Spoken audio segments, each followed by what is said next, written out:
next guest is uh, none other than Mr. Dalmia. Very quickly, if I may give you a quick introduction to Mr. Dalmia, he is the former chairman of Dalmia Industries, in specific Dalmia Cement in India, a very well-known name in the building construction industry. Mr. Dalmia has played a very crucial role in ensuring that his charitable work is extensively done for the children in India. His key objective is to ensure that every child learns Hindi. Why not listen to Mr. Dalmia in Hindi as well? So over to Mr. Dalmia, please, Mr. Dalmia. Thank you very much, Praveenji, for introducing me and giving a wonderful introduction about me. I try to work with the society. I try to work in villages. I try to work with schools, and I've had some success. Of course, I do say that, but I would say I have the God is gracious on me. So this is such a wonderful opportunity that He has given me. And today, this opportunity that you have given me to talk to all the esteemed guests who are present here from United Kingdom as well as from India. And it's a pleasure for me to be able to talk about the subject which is given today. Esteemed Dr. Bhuvan Lal, who is our chief guest and who is going to speak on Subhash Bose. He's an expert on the subject. He has written a book on this. He has researched on Netaji for 20 years before he wrote this book. And so I'm sure whatever he speaks is going to come out from his heart and from his passion. And we naturally keenly look forward to hear him. Now, because Dr. Bhuvan Lal will be talking about Netaji, I intend not to discuss about Netaji, but discuss about his nationalism, about his philosophy, about what he feels about the nation, what he felt about the nation, what we perceive as his feelings about the nation, and what we as citizens of India as well as Indian origin people living in UK can do whatever possible for our nation. Now, let me start. I would like to ask a few questions. Now, was Netaji a communist? I would say no. But then why did he want to visit Russia? Why did he want to meet and take help from Stalin? Was Netaji a fascist? I would say no. But then why did he want to meet Mussolini? Though was Netaji a dictator? I would again say no. But then again the question arises, why did he want to meet Hitler and use all their services to see how to kick out the British? To my mind, Netaji was a nationalist to the core. And he was such a nationalist that he was able to motivate all those people around him whom he met to become a nationalist, to become an Indian who would like to kick out the British at whatever cost possible. He was such a passionate nationalist that he undertook hazardous journeys all over the world, from here to Afghanistan, to Mosul, to Italy, to Hitler in Germany, and then all the way through submarine. I'm told that he changed from one submarine to another in mid-sea while going to Japan. I don't know whether this is true or not, but this is what I was told. Now, these kinds of hazardous journeys, only a passionate man can do, and his passion was nation. Now, the question is, Netaji fought for the freedom. Are we free today? This is a very important question we need to ask ourselves. Are we free today? Nani Palkhiwala defines the freedom as freedom cannot be inherited in the bloodstream. Each generation has to defend and fight for it. Only then it can be passed on to the next generation. Now, question is, we got the freedom from the British in 1947. Did we continue to fight for it to retain the freedom? Unfortunately, to my mind, what happened was we got the freedom, we became complacent.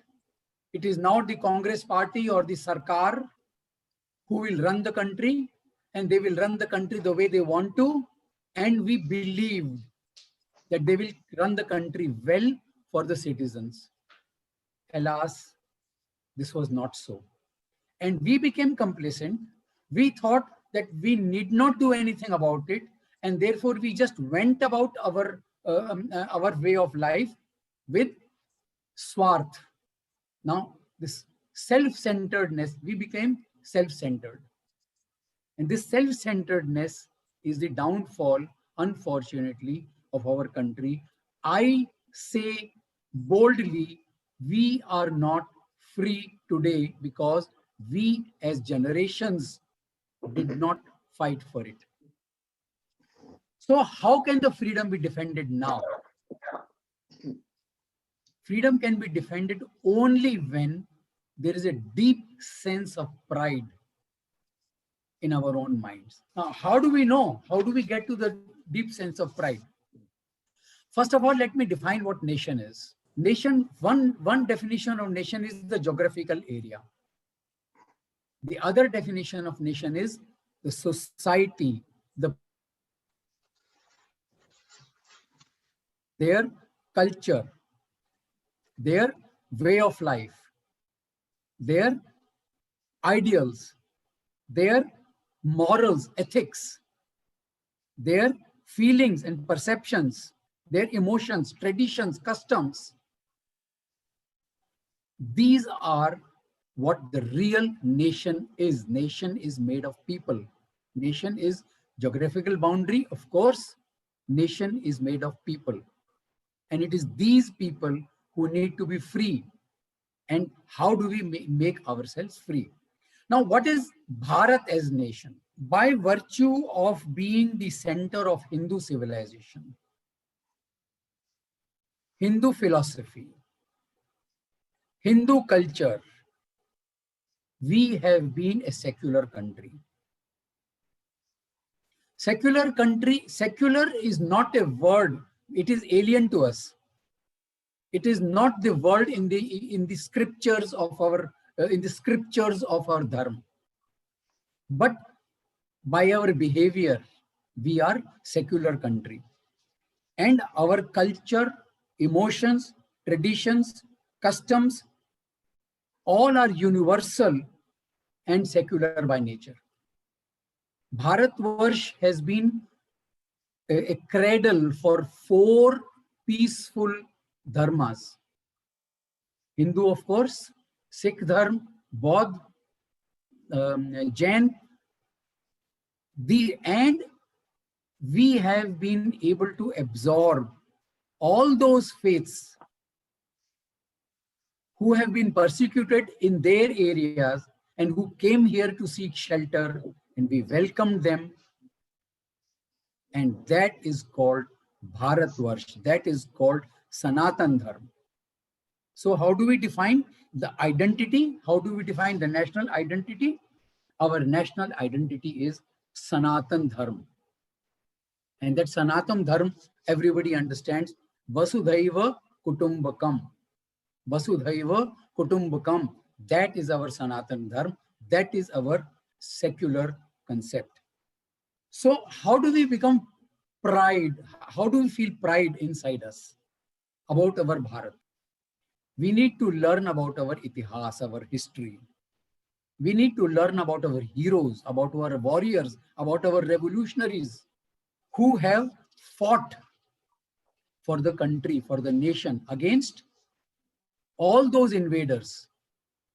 In the initial stages in the 7th century or 8th century came the Muslims, then came the Mughals, then came the British, and we continued to fight them, and we still retain our Bharatvarsh. However, there is a deep loss of our identity that I just talked about. Now, we need to learn about our history again. I'm talking again about our history.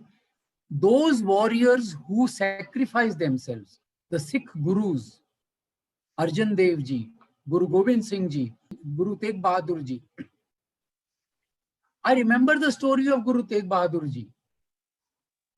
His head was severed. His head was taken away. His body laid in Chandni Chowk. Nobody had the guts to remove it. This is the sacrifice of Guru Tegh Bahadur Ji. Guru Gobind Singh Ji, 4 children he sacrificed, and 2 of his small boys, they were put in a wall alive. Now that is the kind of sacrifice which those people did. What about our large kingdoms, ancient kingdoms, medieval kingdoms? Those were our pride. We talk about Chanakya, we talk about Chandragupta, Maurya dynasty, we talk about Gupta dynasty, we talk about Ahom dynasty in Assam, we talk about Dogras in Kashmir, we talk about the southern Indian kingdoms, the Chola, the Chola dynasty, Martanda Varma the king, who defeated East India Company of Holland. Such a defeat was there that they got completely finished. Their entire business was finished. Martanda Varma, we never learn about these. Once we learn about these people, once we learn about these histories, that is a pride we get, because they sacrificed themselves for the nation. They toiled and sacrificed and remained and built our nation. And that is what we are today. If they did that, what is our duty today? If they did that, what is our duty today to defend the freedom of our country? Now, we can defend our country only when we know what are the forces which are breaking our country.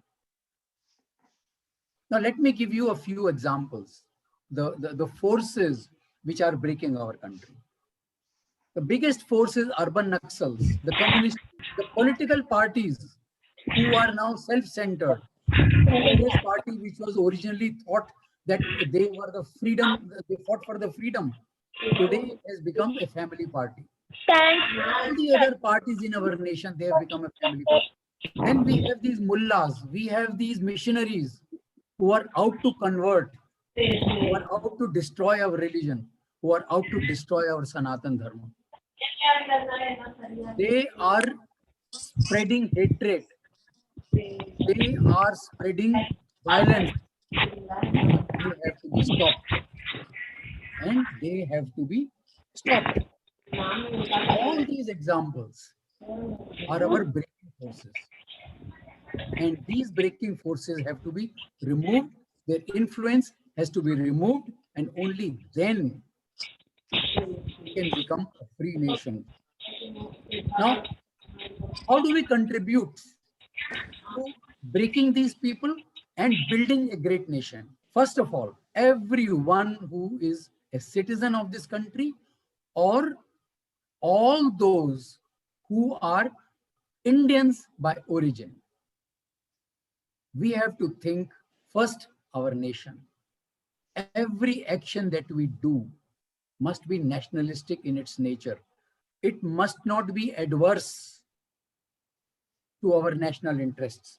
Whatever we do, everybody knows about Dalai Lama. Dalai Lama once said, right is right, even if no one does it. Wrong is wrong, even if everyone does it. Right cannot be changed, wrong cannot be changed just because some people do it or some people don't. And we have to follow the right. If we follow the right, we build our nation. We build the character of our nation. We need to create unity among Indians. If we create unity among Hindus, we will create unity among Indians automatically, because we are the majority. We are 80% people. If 80% become united, the others cannot influence us. They cannot influence and cannot break us. Whether it is any of these people who I have defined, they cannot break us. So we have to remain united. We have to ensure that every action that we do is just. Justice to the nation, justice to the society, justice to the people we work with. If we are in business, justice with our customers, justice with our suppliers, justice with our employees. The moment we do that, we become united. The moment we do that, our character goes up. The moment we do that, we strengthen our nation. And for all those who are living in United Kingdom, I would like to ask you one thing. Praveenji just now mentioned that there is a census which is going to come. I believe it is in March 2021, that's 2 months later. In your census, a question is asked, what is your national identity? People get confused. What answer to be given here? So many times they put British, or because they hold a British passport, so they say my national identity is British. Somebody put something else. I will tell you what to do. Please put your identity as Indian. Your national identity is Indian. Your children's national identity is Indian. You may hold a British passport, no problem. Your children are born there, so they hold a British passport, no problem. But your national identity is Indian. If you put national identity as Indian, and if all the Indians in United Kingdom do that, then just imagine what the numbers of national identity Indians will be. That will be a force to reckon with.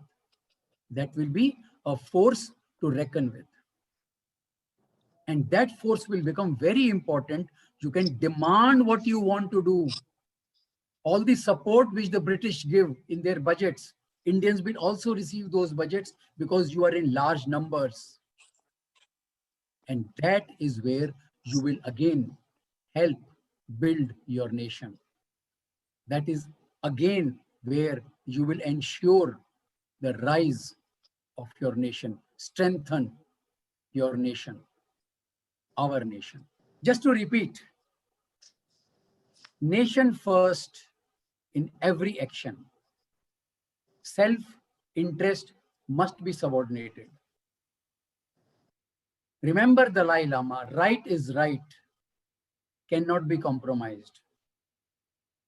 Remain united under any circumstances. Justice, do justice to every action that you do. And please remain as Indians in your national identity when you put it in your census. Indians in your national identity. Friends, I always say, whenever I talk to people, I always say, मेरा देश, मेरी जिम्मेदारी. हमारा देश, हम सब की मिलकर और individually जिम्मेदारी. It is our nation, our Bharat, our responsibility. It is my nation and it is my responsibility.